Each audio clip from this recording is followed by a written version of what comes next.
ان کی صحت یابی کی مبارکباد دینی تھی، اور آج ہم یہاں پر ان کے دولت خانے میں حاضر ہوئے۔ کل انشاءاللہ پی ڈی ایم کا اجلاس ہے جس کی صدارت حضرت فرمائیں گے، اور اس میں پھر جو ملکی صورتحال، جو سیاسی معاملات ہیں، بجٹ کی اگلے مہینے بجٹ حکومت نے پیش کرنا ہے، پھر جو افغانستان میں جو اس کو صورتحال ہے، ہمارا ہمسایہ ملک ہے اور ہم دلی دعا کہ وہاں پر امن قائم ہو، اور امریکی افواج کے انخلاء کے بعد وہاں پر ترقی اور خوشحالی کا دورہ ہو، جس کا پورے خطے کو فائدہ پہنچے گا، اور پاکستان پوری طرح اپنے افغان بھائیوں کا ہاتھ بٹھائے گا۔ یہ کل انشاءاللہ ان تمام امور کے اوپر بات ہوگی۔ آج ہم حضرت کا بہت شکریہ ادا کرتے ہیں کہ انہوں نے ہمیں بہت اور بڑی ہمیشہ کی طرح محبت سے ملے۔ بہت شکریہ۔ میاں صاحب ایم پی کے حوالے سے بھی کوئی گفتگو ہوئی ہے، واپسی کا امکان ہے؟ کل پی ڈی ایم کا اجتماع کا اجلاس ہے، اس کی صدارت تمام ممبر پارٹیز وہاں پر موجود ہوں گی۔ مشاورت کے ساتھ جو بھی فیصلہ ہوگا آپ کو اس کے بعد اطلاع ہو جائے گی۔ میاں صاحب کیا آپ اپنی کوئی کوشش کر رہے ہیں بلاول بھٹو کو زرداری کو اور اے این پی کو لانے کے لیے؟ آج کے اس ملاقات میں دیکھیں، کیسا ہم ہوا؟ پی ایم ایل این دوسری پارٹیوں کے ساتھ ایک پارٹی ہے، کسی ایک پارٹی کو اختیار نہیں کہ وہ کسی کو لے آئے یا چھوڑ آئے۔ یہ ایک فورم ہے اور اس میں مشاورت کے ساتھ، کنسنسس کے ساتھ فیصلے ہوتے ہیں، اور پھر جب مشاورت ہو جاتی ہے تو صدر ان کا اعلان کرتے ہیں۔ آپ کی ذاتی رائے سر کیا ہے کہ کیا ان دونوں جماعتوں کو دوبارہ آنا چاہیے یا نہیں آنا چاہیے؟ میری کوئی ذاتی رائے نہیں، پی ایم ایل این کی رائے ہوگی۔ میاں صاحب یہ ایک تاثر بس ہے، ہو گیا جی، مولانا فرمائیے۔ ایک مولانا فرمائیے۔ میاں صاحب آپ بتائیں، یوسف رضا گیلانی کو سر آپ نے تشیع پر بلایا تھا، کیا آپ نے یوسف رضا گیلانی کو اپوزیشن لیڈر؟ دیکھیں، اس طرح کی بات، ہم نے پارلیمانی لیڈرز کو بلایا تھا، پی ڈی ایم کا اس سے کوئی تعلق نہیں تھا۔ یہ غلط فہمی کو مہربانی کر کے دور کر دیں۔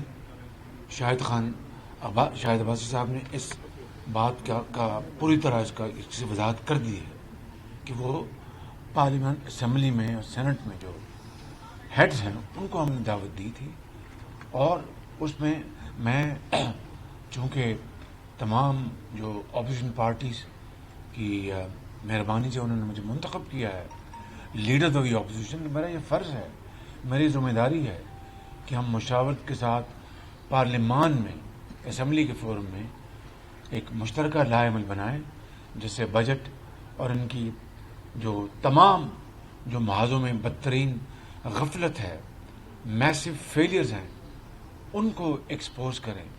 مثال کے طور پر دیکھیے نا کہ کووڈ کے حوالے سے یہ تیسری لہر جاری ہے جو کہ بہت ہی خطرناک ہے۔ اس 1.5 سال کے عرصے میں جب سے ویکسینیشن دنیا میں اویلیبل ہوئی، انہوں نے کیا اقدامات کیے؟ کیا اس سے کوئی زیادہ مجرمانہ غفلت ہو سکتی ہے کہ دنیا کے وہ ممالک جو ہم سے پیچھے ہیں، ان کی جو ویکسینیشن شرح جو ہے ہم سے کہیں آگے ہے، اور ہم نے صرف جو امداد میں جو ٹیکے ملے اس کے اوپر اکتفا کیا۔ یہی جو کرپشن ہوئی ہے، جو اسکینڈل ہوئے ہیں چینی کے، گندم کے، سبسڈیز کے، یہی پیسہ اس کرپشن کی نظر نہ ہوا ہوتا تو یقین کریں کہ آج اس ملک کے اندر ویکسینیشن کے حوالے سے معاملات بہت بہتر ہوتے کہ وہ پیسہ جو ضائع ہو گیا، ہڑپ کیا گیا، وہ ادھر استعمال ہوتا۔ لیکن شومیہ قسمت کہ ہمارے سلیکٹڈ وزیر اعظم کو اس کا کوئی احساس نہیں تھا. وہ ریاست مدینہ کا تو دن رات اس کا تذکرہ کرتے ہیں، مگر عمل جو ہے اس کے 100% اس کے عمل کوفے کا 100% خلاف. اگر ریاست مدینہ کا ذرا بھی ان کو احترام ہوتا تو جناب درد دل کے ساتھ پاکستان کے کونے کونے میں پہنچتے اور ہر جگہ سینٹرز بنواتے، ویکسینیشن ہوتی، لوگ جھولیاں اٹھا کے دعائیں دیتے. چاہے آپ پشین کی بات کر لیں، چاہے آپ جمرود کی بات کر لیں، چاہے آپ لاڑکانہ کی بات کر لیں، رحیم یار خان کی بات کر لیں.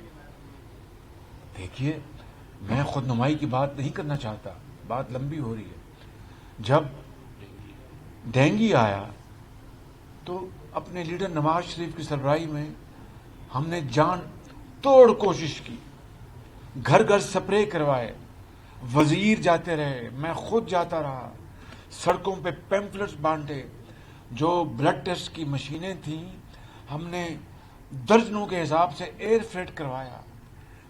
پلیٹلیٹس کی جو مشینیں تھیں ہم نے جرمنی سے ایئر فریٹ کروائیں. وہ جو تھا اس کا ٹیسٹ پرائیویٹ سیکٹر میں، اس کو 90 روپے فکس کیا، چاہے وہ چغتائی لیب تھی یا وہ اتفاق ہسپتال کی لیب تھی یا شوکت خانم کی لیب تھی. اور سرکاری اسپتالوں میں مکمل طور پر فری وہاں پر ٹیسٹ ہوتے تھے. اور انہوں نے کہا تھا سری لنکنز نے کہ یہ دنیا کی اتنی بڑی وبا نے پنجاب میں اور خاص طور پہ لاہور میں حملہ کیا ڈینگی نے کہ خدا نخواستہ 25,000 لوگ لقمہ اجل بن سکتے ہیں. اس مالک کا کرم ہے کہ پوری مشینری کی کوشش کے نتیجے میں، چاہے وہ سیاستدان تھے، وزیر تھے، بیوروکریٹ تھے، ایکسپرٹس تھے، ایپٹمالوجسٹ تھے، جو بھی تھے، 250 لوگ اللہ کو پیارے ہوئے، جن میں وہ بھی شامل تھے جن کو کوموربڈیز تھی، یعنی دوسری امراض تھی. اور اگلے سال اس خدا کے فضل و کرم سے زیرو کوئی اپنا اموات واقع نہیں ہوئی. اور یہاں پر تیسرا مرحلہ ہے اور ہم ٹیکوں کا انتظام نہیں کر سکے اور صرف جو ہمیں اپنے مفت ملی اس کے اوپر تکیہ کیا.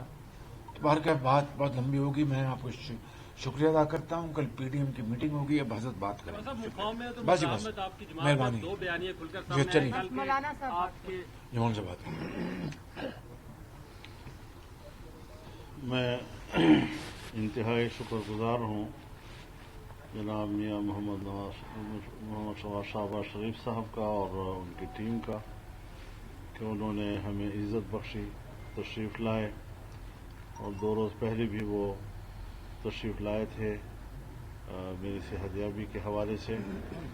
تو ایک رشتہ ہے، ایک تعلق ہے، اور ایک بڑے ہونے کے ناطے وہ ہمیشہ اس شفقت کا مظاہرہ کرتے رہتے ہیں.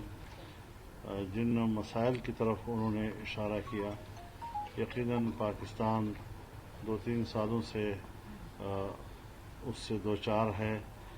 پہلی مرتبہ ایسا ہو رہا ہے کہ پاکستان میں مرض تو آتے ہیں لیکن اس کی علاج کی کوئی صورت نہیں ہوتی. تو یہ بدقسمتی ہے اس قوم کی کہ جو لوگ قوم پر مسلط کیے گئے ہیں یا ان کو سلیکٹ کر کے قوم پر مسلط کیا گیا ہے وہ نااہل ثابت ہوئے ہیں.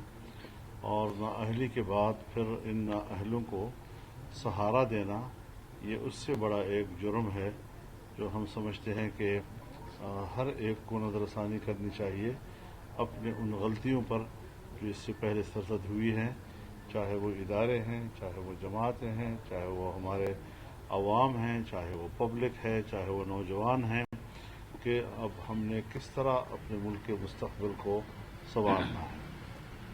حملے جگہ جگہ پہ ہو رہے ہیں اور انسٹیٹیوشنز جو ہیں ان کو تباہ کیا جا رہا ہے. پاکستان کے اندر ظاہر ہے جی کہ بڑے بڑے انسٹیٹیوشنز ہیں جو کام کر رہے ہیں قوم کے لیے، ملک کے لیے، ان کے رفاہ کے لیے. لیکن آپ نے دیکھا کہ کچھ عرصہ پہلے انہوں نے دینی مدارس کے اندر بھی نقب لگائی اور وہاں پر پہلے سے موجود جو ہمارے انسٹیٹیوشنز تھے اس کے مقابلے میں ڈمی قسم کے نئے بورڈز انہوں نے متعارف بھی کرا دیے اور جبراً کوشش کی جا رہی ہے کہ مدارس کو ان کی طرف لے جایا جائے. یہ عجیب بات ہے کہ ایشو تو یہ تھا کہ انسٹیٹیوشنز کی اصلاح کی جائے، ایشو یہ تھا کہ ان کو ایک قومی دھارے میں لایا جائے، اور اس پر مذاکرات بھی گزشتہ 10 سالوں سے 12 سالوں سے چل رہے تھے. لیکن یکدم سے ان کے صفوں میں توڑ پھوڑ پیدا کرنا، یہ آپ بتائیں کہ کیا یہ اصلاح کی نیت سے ہو سکتا تھا؟ میں جو کہتا تھا کہ یہ لوگ نیک نیت نہیں ہیں، تو نتیجہ سامنے آ گیا کہ کس طرح بدنیتی کے ساتھ وہ ملک کے انسٹیٹیوشنز کو تباہ کر رہے ہیں.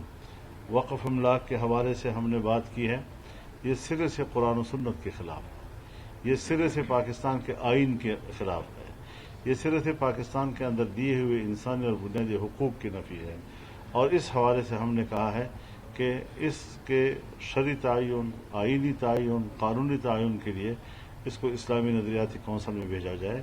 زبردستی ہمارے اوپر اس قسم کے قوانین مسلط نہ کیے جائیں، یہ فیصلے نہ کیے جائیں.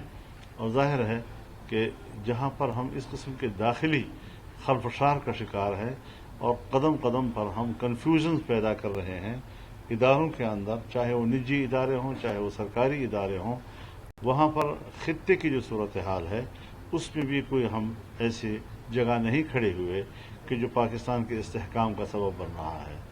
انڈیا کے ساتھ ہمارے تعلقات، ہم ہزار زبان سے کہیں کہ ہم اچھے تعلقات قائم کرنا چاہتے ہیں، ہم پرامن تعلقات قائم کرنا چاہتے ہیں، لیکن کشمیر کا سودا کر کے تو ہم اچھے تعلقات پہلے بھی قائم کر سکتے تھے.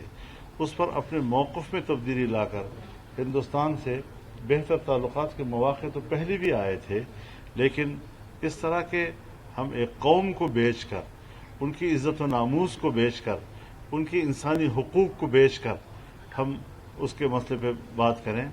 ہم نے فاٹا میں تبدیلیاں لائیں، کتنی بڑی امیدوں کے ساتھ لائیں، اور فاٹا کے عوام کو ہم نے کیا کیا سبز باغ دکھائے، لیکن آج وہاں پر کچھ بھی نہیں ہے، نہ پرانا نظام نیا نظام. ابھی نئے نئے آرڈیننس آ رہے ہیں کہ فلاں چیز کو دوبارہ واپس کیا جائے، فلاں کو واپس کیا جائے. یہ چیز نہیں چل رہی. جہاں پر لینڈ ریکارڈ ہی نہیں ہے، اور 5ویں 6ٹھے پش سے جب انگریزوں نے وہاں پر الاٹ کیے تھے وہاں کے علاقے، تو وہ اب 5ویں 6ٹھی نسل میں آپ بتائیں کہ اس کی تقسیم کیسی ہوگی؟ رواج کی بنیاد پر ہوگی، شریعت کی بنیاد پر ہوگی، اور اس سوائے وہاں داخلی فساد اور جھگڑے اور قتل و مقاتلے کے اور کوئی نتیجے برآمد نہیں کر رہا. پٹواری وہاں نہیں جا سکتا، پولیس وہاں منظم نہیں ہو پا رہی ہے، سول انتظامیہ وہاں جا کر بے بس ہو جاتی ہے. یہ کیا فیصلے ہیں جو ہم کرتے ہیں اور پھر اس کے بعد ہم اس کا خمیازہ بھگتتے رہتے ہیں. تو یہ ساری وہ چیزیں ہیں کہ جس پہ ہمیں پبلک پہ جانا ہوگا. ہمارا ہتھیار پاکستان کا عوام ہے، پاکستان کے عوام کا اعتماد ہم نے حاصل کرنا ہے. اب بند کمروں کی سیاست ختم ہو چکی ہے. بند کمروں میں آپ ہمیں کیا پڑھائیں گے، کیا درس دیں گے، کیا ہمیں آپ اپنے فلسفے سنائیں گے؟ اب ہم تجربات سے گزر چکے ہیں، ہم نے تلخ و شیرین سب دیکھ لیا ہے. ہمیں پتہ ہے کہ چائنا کے ساتھ ہمارے تعلقات کا منہج آج کیا ہے. آج کس طریقے سے ہم 2001 کے معاہدات کو حوالہ دے کر پاکستان میں امریکہ کو نئے اڈے دینے کے لیے جواز فراہم کر رہے ہیں. افغانستان سے وہ نکل چکے، افغانستان سے وہ شکست کھا چکے ہیں، طالبان نے ان کو وہاں سے نکال دیا ہے. وہ پھر پاکستان میں بیٹھ کر یہ افغانستان میں کیسے اعتماد بحال کریں گے؟ نہ وہاں کی حکومت کی جانب سے ہم اعتماد حاصل کر سکیں گے، نہ وہاں مزاحمتی قوت جو طالبان کی ہے ان کا ہم اعتماد حاصل کر سکیں گے. اسی طریقے سے اگر بلوچستان میں امریکہ کو اڈے دیے جاتے ہیں تو ہم ایران کا اعتماد حاصل نہیں کر سکتے. ایران پہلے سے انڈیا کے پلڑے میں جا چکا ہے اور ہم یہاں پر اس وقت تنہا ہیں. چائنا جو ہے اس پاکستان پر اس کے اعتراضات ہیں. آپ نے اس کی اکانومی کو تباہ کیا ہے، آپ نے پاکستان کے اندر اس کے انویسٹمنٹ کو تباہ کیا ہے. کہاں ہے آپ کی خارجہ پالیسی؟ میرے خیال میں ان لوگوں کو خارجہ پالیسی کے بنیادی اصول تک کا علم نہیں ہے. خارجہ پالیسی کا اساس کیا ہوتا ہے، خارجہ پالیسی کی پرائرٹیز کیا ہوتی ہیں. اپنی پیداواری صلاحیت آپ کی ہے نہیں، اور کامیاب خارجہ پالیسی کی بات کرنا، اس سے بڑی حماقت اور کوئی چیز نہیں ہو سکتی. تو ملک کی معیشت کو بہتر بنانا ہے. اور جو بجٹ آ رہا ہے، میں پیش کی بتا دینا چاہتا ہوں کہ جی ڈی پی گروتھ میں ڈبل جھوٹ بولا جائے گا اور قوم کو دھوکہ دیا جائے گا، کیونکہ پچھلے سال سے ہماری اکانومی جس جمود کا شکار ہے، کوئی اشارہ دنیا میں نہیں ہے کہ ہماری اکانومی کچھ بہتری کی طرف جا رہی ہے. بس یہ ہے کہ بہار آنے والی ہے، تو بہار آنے سے کیا ہماری سردی اور گرمی ختم ہو جاتی ہے. تو یہ چیزیں جو ہے ہمیں مد نظر رکھنی چاہیے. اس پر پی ڈی ایم کا کل اجلاس بھی ہوگا، آئندہ بھی مشاورت ہوگی. اور میاں صاحب اب جیل سے بھی باہر آ گئے ہیں، مسلم لیگ کے صدر بھی ہیں. انشاءاللہ ان کی بہتر رہنمائی ہمیں اس حوالے سے حاصل رہے گی. مولانا پی ڈی ایم کی بڑی بات، پیپلز پارٹی مفاہمت کرتے کرتے پی ڈی ایم سے نکل گئی. اگر مفاہمت کا جو بیانیہ ہے وہ نون لیگ پہ بھی غالب آ گیا تو پی ڈی ایم کہاں کھڑا رہے گا؟ دیکھیے، جہاں تک تعلق ہے پیپلز پارٹی کا، جو چیزیں ہم متفقہ طے کر لیں، چاہے مزاحمت کے حوالے سے کریں، چاہے مفاہمت کے حوالے سے کریں، سمجھ میں بات آتی ہے کہ ایک فورم معاملے طے کر رہا ہے. لیکن بات ہے ایک تنظیم کے اصولوں کی، اس کے جمہوری اصولوں کی. جہاں آپ ایک رائے دے رہے ہیں اور 9 جماعتیں اس سے اختلاف کر رہی ہیں اور صرف ایک پارٹی، تو پھر ایک پارٹی کو 9 جماعتوں کے سامنے سرنڈر ہونا چاہیے. یہ نہیں کہ ہم عقل مند ہیں اور باقی بیوقوف ہیں. حالات کو دیکھ کر فیصلے کرنے ہیں، مل کر کرنے ہیں. جو بھی ملک کے لیے مفید ہوگا، جو بھی آنے والے حالات کے لیے موزوں ہوگا، انشاءاللہ وہ مشاورت کے ساتھ. بہت شکریہ. مولانا صاحب ایک سوال لینا سر. چھوڑ